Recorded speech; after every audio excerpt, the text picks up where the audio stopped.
कोई महार, कोई मीना 1.5-2 लाख करोड़ रुपए लेके भारत से भागा। किसी चमार के पास कोई यहाँ पर रोल्स रॉयस में आया है क्या? कोई चमार के पास पाम जुमेरा में अपनी कोठी है? कोई चमार यहाँ पर हेलीकॉप्टर से उतरा है? जो रिजर्वेशन है तुम्हारे बाप भी नहीं बदल सकता। दूसरी बात कि वक्त आने दे बता देंगे तुझे आसमां, हम अभी से क्या बताएं क्या हमारे दिल में है। और देखो खुल के कह रहा हूँ कि छेड़ोगे तो छोड़ेंगे नहीं, छेड़ोगे तो छोड़ेंगे नहीं।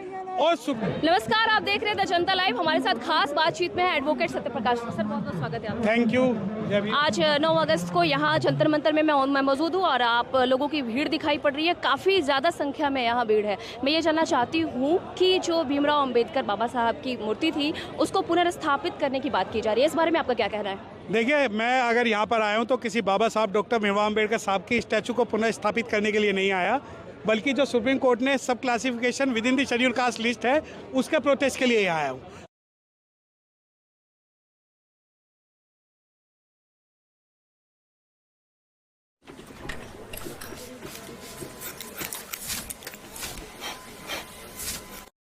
अगर मेरे पास दो ऑप्शन हो कि मुझे मूर्ति पहले लगानी है, संविधान पहले बचाना है, तो जाहिर बात है कि मैं संविधान बचाने की बात करूंगा और जो सब क्लासिफिकेशन हुआ है उसके विरोध में मैं बात करूंगा। तो जब आप ये कहते हैं कि यहाँ सभी लोग आए हैं तो सभी लोगों का एक मुद्दा नहीं है।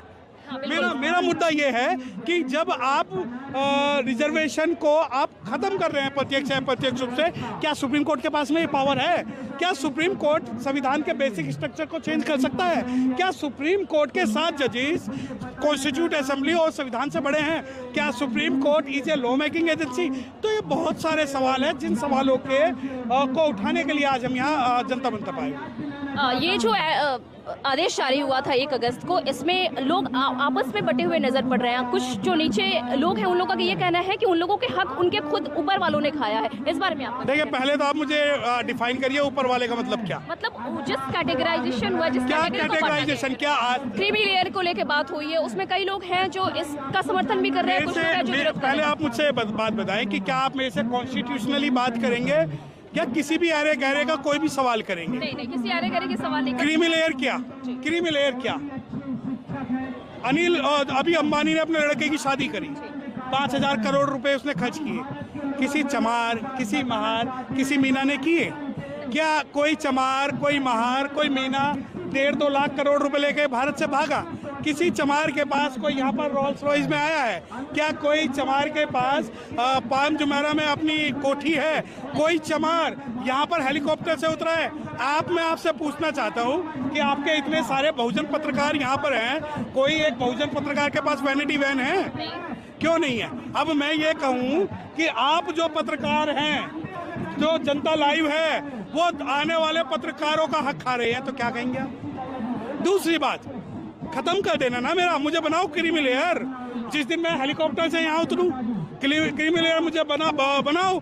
जिस दिन आप मेरे से अंबानी जैसा इंटीरियर महल बनाएंगे, अब ये कहेंगे उनके अंदर काबिलियत है। अबे तुम्हारे अंदर काबिलियत है तो वो ओलंपिक में तुम्हारी काबिलियत दिख गई। तुम निट वाले, तुम व्यापम वाले, तुम हमारी मेरिट पे कहते हो, तुम कहते हो क्रीमी लेयर। फटे हुए जूते पहनकर यहाँ समाज आ रहा है। कितने लुइस विटॉन के बैग हैं हमारे समाज के पास, कितने 5 स्टार होटल में रह रहे हैं। क्रीमी लेयर का मतलब क्या? क्रीमी लेयर का मतलब ये कि जो हम 400-500 रुपए की कमीज पहन रहे हैं, ये आपको क्रीमी लेयर नजर आ रहा है क्या? जो हमारा 50 गज का जो मकान है वो आपको क्रीमी लेयर नजर आ रहा है? वो क्रीमी लेयर नजर आ रहा है जो आदमी अपना जीवन भर कमाई करके 10 लाख अपनी लड़कियों की शादी में कर देता है। क्रीमी लेयर किसका? 1 घंटे पहले एक चीज और, इंटरव्यू बोर्ड के अंदर, यूपीएससी इंटरव्यू बोर्ड में कितने चमार, कितने महार, कितने मीना, कितने चेयरमैन हैं, कितने आज तक सुप्रीम कोर्ट में जज बने हुए बैठे? क्रीमी लेयर किस चीज से मापते हो? कि हमारे बाप दादाओं ने मेहनत करी और सूखी रोटी खा के हमें रोटी खाने लाए, इसको आप क्रीमी लेयर मानते हो? या कोई भी ऐरा गहरा कुकुर मुत्ता आके कहेगा क्रीमी लेयर?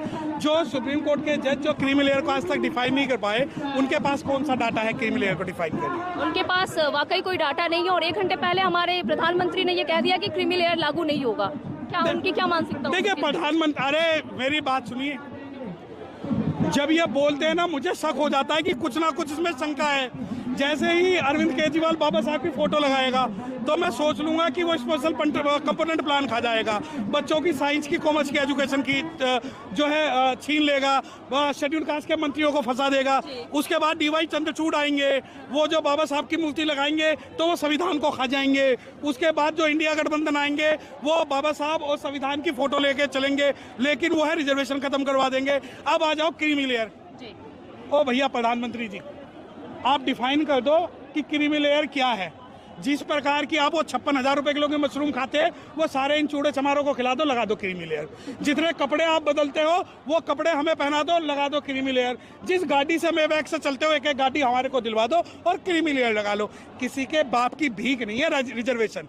रिजर्वेशन पहले आया था, संविधान बाद में आया था। वो सुप्रीम कोर्ट के 7 जजों में तो क्या, इसके जैसे 24 प्रधानमंत्री आ गए जो संविधान को खत्म नहीं कर पाए। सुनो, ये कोई बांग्लादेश या पाकिस्तान नहीं है जहां पर हम जो है बंदूक के नोक पे हम संविधान को बदल देंगे। बाबा साहब को मानने वाले बच्चे आज भी जिंदा हैं, चूड़ियां नहीं पहनी हुई हमने। तो जो अगर प्रधानमंत्री अगर आज कुछ कह रहे हैं तो आप ये समझिए कि क्रीमी लेयर तो लागू नहीं करेंगे, बस सब क्लासिफिकेशन लागू कर देंगे। तो सब क्लासिफिकेशन की पावर किसने दी? अच्छा मुझे एक बात बताएं, तो आप ये कहना चाहते हैं कि सुप्रीम कोर्ट में चारित्रिक दोष है? नहीं, ये मैं नहीं कहता, ये अंग्रेज भी कहते थे। Their judicial character is not right. Their judicial character is biased. अब मुझे एक बात बताएं, एक हाई कोर्ट के जज कहते हैं जो मोरनी है वो मोर के आंसू से गर्भवती होती है। एक जो हाई कोर्ट जज मध्य प्रदेश से रिटायर होते हैं वो बीजेपी में शामिल हो जाते हैं। भारत के चीफ जस्टिस ऑफ इंडिया एक शेड्यूल कास्ट की महिला को छोड़ते हैं, राज्यसभा चले जाते हैं। और सुप्रीम कोर्ट के 3 जज SC/ST एक्ट को डाइल्यूट करते हैं जो बाद में वापस लिया जाता है। चारित्रिक दोष नहीं, हिस्टोरिकल दोष भी है। हिस्टोरिकल दोष क्या कि माननीय चंद्रचूड़ साहब जिस पेशवाई खानदान से आते हैं, उस पेशवाई खानदान को ये देखने की आदत है कि हम आगे हंडिया और पीछे झाड़ू लगा के चले। लेकिन दिक्कत ये हुई कि बाबा साहब ने संविधान दे दिया और बाबा साहब के बच्चे कोट पहन के और माइक लेके उनसे खिलाफत करने लगे। तो जब ये बात है कि चारित्रिक दोष, नहीं, supreme court is not supreme in India. मैं खुल के करूंगा तेरे जुल्म की मुखाफलत। What is the supreme in India? Apart from only we the people of India supreme in India. Constitution is supreme in India. Parliament is supreme in India. 7 judges of the Supreme Court cannot hijack power of the Constitution. Our preamble is supreme in India. We means SC/ST, OBC, minorities, general, women's, and everybody. We does not mean only the Brahman. It's not like the Brahman for the Brahman to the Brahmans. It does not mean that by the Chandrachud, by the Gawai or by the Mittal. No, this state, the India will run as per the Constitution of India. और मैं बता दूं, Supreme Court is not supreme in India. It is not a law-making agency at all. Supreme Court may only interpret when there is a ambiguity between any laws. और जो reservation है तुम्हारे बाप भी नहीं बदल सकता। दूसरी बात कि वक्त आने दे बता देंगे तुझे आसमां, हम अभी से क्या बताएं क्या हमारे दिल में है। और देखो खुल के कह रहा हूं कि छेड़ोगे तो छोड़ेंगे नहीं, छेड़ोगे तो छोड़ेंगे नहीं।